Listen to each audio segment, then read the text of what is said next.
Hey, in this video, I will show you how to change an Instagram picture after posting. It's a very interesting video that basically the same principles apply to any iPhone and on any Android device. So if you appreciate me making a video just like this, you can go ahead and give me a like for the YouTube algorithm. You can subscribe if you're new, and hey, if you have any questions whatsoever, let me know in the comment section down below. So let's try to change the Instagram picture after we posted. For example, one that I posted a while ago.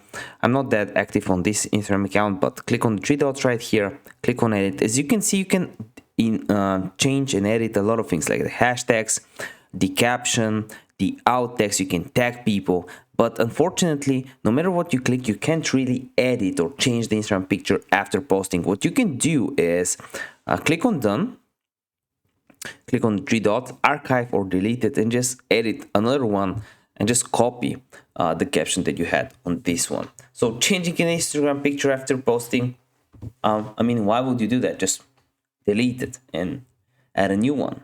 If this video helped you out, give me a like. I want to see you next one. Bye.